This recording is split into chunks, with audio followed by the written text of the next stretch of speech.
To quote the great Jimi Hendrix, knowledge speaks, but wisdom listens. You're listening to The Wisdom Project, a podcast that does just that. We listen. My name is Doug Boyd, director of the Louis B. Nunn Center for Oral History in the University of Kentucky Libraries. One of the more remarkable oral history collections that we have at the Nunn Center is a series of interviews conducted by the author and poet Robert Penn Warren in 1964, where Warren interviews over 40 prominent leaders of the unfolding civil rights movement. Robert Penn Warren, who was born in Guthrie, Kentucky, was the Pulitzer Prize-winning author and poet of works such as the novel All the King's Men. He was the first poet laureate of the United States. He grew up in a segregated South. He grew up a segregationist. But he began to grapple with this intellectually and later became a strong supporter of integration and racial equality. In 1956, he published a small book titled Segregation, The Inner Conflict of the South. And in 1965, he published the book Who Speaks for the Negro, the book that was based on the collection of oral history interviews Warren conducted on his reel-to-reel recorder. Although mostly men, the list of civil rights leaders who Warren interviewed is incredible. Roy Wilkins, Stokely Carmichael, James Baldwin, Vernon Jordan, Claire Harvey, Andrew Young, Kenneth Clark, Azelle Blair, Adam Clayton Powell, Aaron Henry, Ralph Ellison, as well as two of the more prominent leaders of the time, Martin Luther King and Malcolm X. In these interviews, Robert Penn Warren does not spend much time at the superficial level. He quickly dives below the surface and asks these interviewees to engage in deep, critical, reflective, and philosophical inquiry. Warren asks the big questions, and the ensuing discussions are, in my mind, one of the greatest primary sources to come out of this period. There are many future podcast episodes that can come out of the Nunn Center's Robert Penn Warren interviews with civil rights leaders. But this episode focuses on Warren's interviews with Martin Luther King and Malcolm X, two of the higher-profile leaders who were espousing two very different philosophies of action. By the time of this interview in 1964, Martin Luther King had long been a leading voice in the civil rights movement, from the Montgomery bus boycott, establishing the Southern Christian Leadership Conference, his letter from a Birmingham jail, the March on Washington in 1963. King continuously advocated a patient, nonviolent approach to action and protest. It's widely known that King was heavily influenced by Mahatma Gandhi's nonviolent approach to civil disobedience. King's philosophies of nonviolence led to a formation of organizations such as SNCC, the Student Nonviolent Coordinating Committee, and direct action in the form of organized protests such as the sit-ins in Greensboro. At the beginning of the interview, Warren asks King about how protest and action have changed between the time of his father, also a minister, and today. Those are phases then, shall we say, in a process. What is the next phase one might envisage? Do you mean the next phase in terms of... Beyond the present leadership and the present issues and present problems? Well, I think if there is a next phase, it will be an extension of the present phase.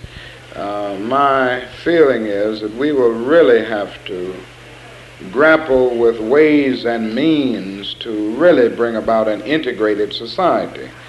Nonviolent direct action, working through the courts and working through legislative processes may be extremely helpful in bringing about a desegregated society. But when we move into the realm of actual integration, which deals with mutual acceptance, a genuine intergroup, interpersonal living, then it seems to me that other methods will have to be used. And I think that the next phase will be the phase that really grapples with the methods that must be used to bring about a thoroughly integrated society. Although the passage and signing of the Civil Rights Act later that summer was a major step forward legislatively, by 1964 there seemed to be growing disagreement as to the most effective strategies for protest. Robert Penn Warren directly addresses this with Dr. King. Dr. Kenneth Clark has remarked in print that your appeal to many white people is because you lull them into some sense of security. And I hear too that there's some resistance, automatic emotional resistance on the part of Negroes because they feel that your leadership has somehow given a, not, quote, sellout, but a sense of a soft line, a rapprochement, that it flatters the white man's sense of security. Do you encounter this, and how do you think about this? How do you feel about these things, assuming they're true? Well, I don't agree with it, naturally. I think first one must understand what I'm talking about and what I'm trying to do when I say love, and that the love ethic must be at the center of this struggle. I'm certainly not talking about an affectionate emotion. I'm not talking about what the Greek language would refer to as eros or phileo. I'm talking about something much deeper, and I think there's a misunderstanding. But how can this misunderstanding be cleared up? I know your writings, and I've heard you speak, and that. But the misunderstanding somehow remains among a large segment of Negroes and among a large segment of whites.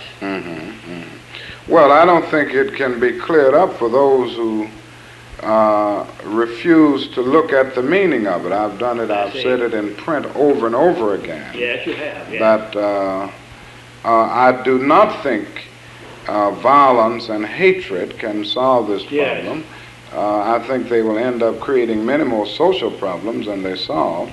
And I'm thinking of a very strong love. I'm thinking of love in action, and not something where you say love your enemies and just leave it at that. But you love your enemies to the point that you're willing to sit in at a lunch counter in order to help them find themselves. You're willing to go to jail, and I don't think anybody could consider this cowardice or even a weak approach. So I think that many of these arguments come from those who have gotten so caught up in bitterness that they cannot see the deep moral issues involved. That or the white man caught up in complacency. Yes. You just understand it. Yes, I think so. I think both. In his interview with Malcolm X a few months later, Robert Penn Warren hears a very different perspective. Anytime you tell a man to turn the other cheek or to be nonviolent in the face of a violent enemy, you're making that man defenseless. You're robbing him of his God-given right to defend himself. I think that a Negro should reserve the right to execute any measure necessary to defend himself. Any way, any form necessary to defend himself, he should reserve the right to do that just the same as others have the right to do it. Political assassination, for instance? I don't know anything about that. I wouldn't even answer a question like that. But I say that the Negro, when they cease to look at him as a Negro and realize that he's a human being, then they will realize that he is just as capable and has the right to do anything that any other human being on this earth has a right to do to defend himself. Robert Penn Warren then asks Malcolm X about the possibility of working with Dr. King's organization. The problem is so broad that it's going to take the inner working of all organizations. It's going to take a united front of all organizations looking at it with more objectivity to come up with a solution that will stand. Would you work then with SCLC, Dr. King's organization? Well, even as a Muslim minister in the Muslim movement, I have always said that I would work with any organization. But I can say it even more with more honesty now. Then when I said it, I would make the reservation that I would work with any organization as long as it didn't make us compromise our religious principles. Now, I think that the problem of the American Negro goes beyond the principles of any organization, whether it's religious, political, or otherwise. Malcolm X then clarifies a nuanced distinction between his beliefs and philosophies and those of Dr. King's.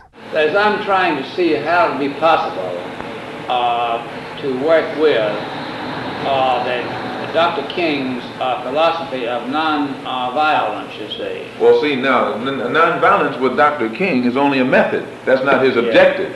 No, it's not his objective. Well, his objective, I think, is to gain respect for Negroes as human beings. And non-violence is his method.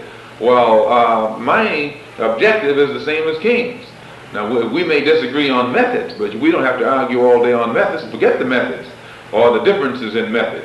As long as we agree that the thing that the Afro-American wants and needs is recognition and respect as a human being. Let's now return to the interview with Martin Luther King. Robert Penn Warren then personalizes the discussion about violence and nonviolence when he asks Dr. King about surviving an assassination attempt in 1958 at a book signing at a Harlem department store. Let me ask you one more question. How did you interpret the assaults on you in Harlem?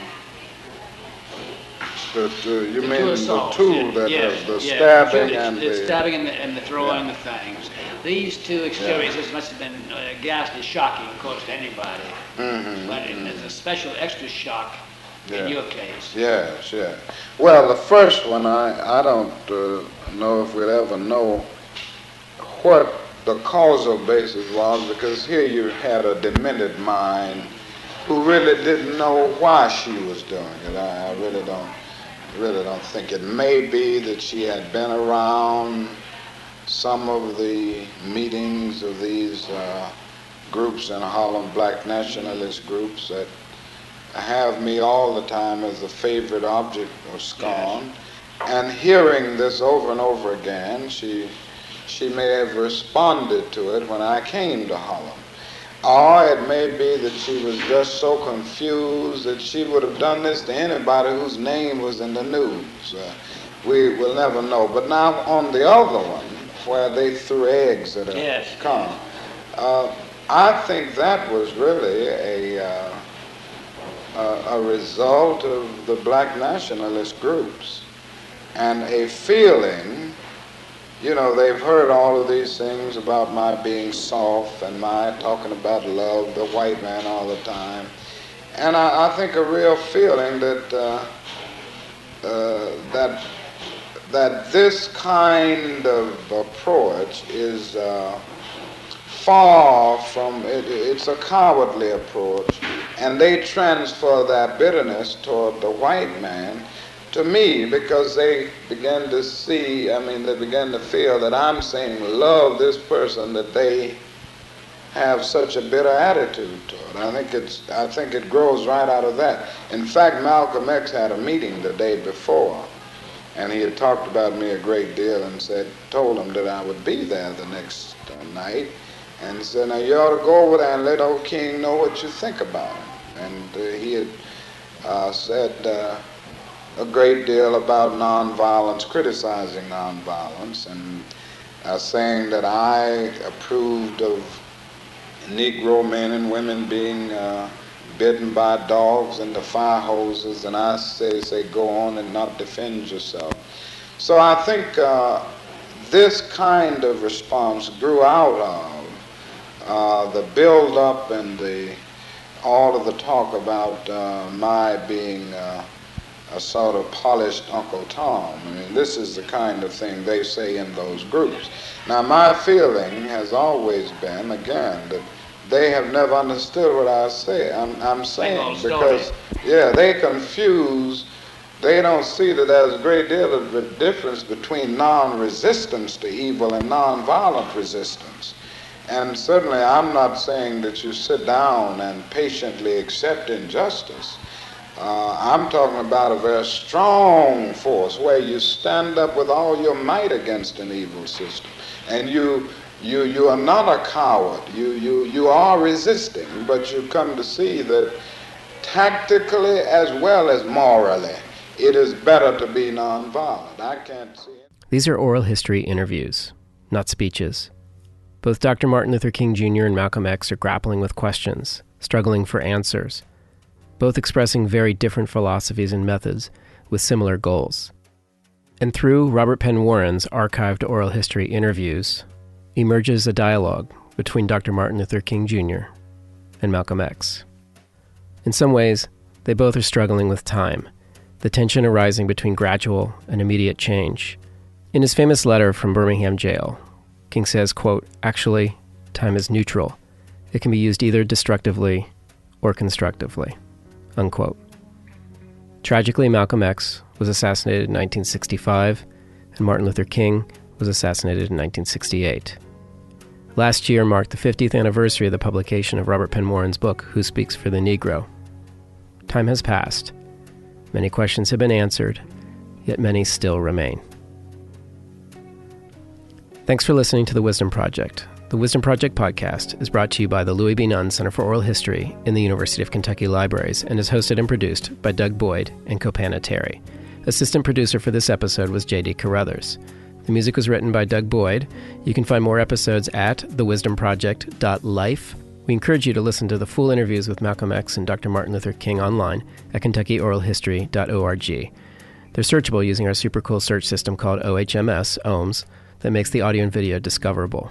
The rest of the collection is incredible. I highly recommend you take some time to listen. Subscribe to the podcast on iTunes or your favorite podcasting platform. Like the Nunn Center on Facebook or check out our blog at nunncenter.org. Follow Copanna and I on Twitter at Douglas A. Boyd and at The Real Copanna. Stay tuned for the next episode of The Wisdom Project.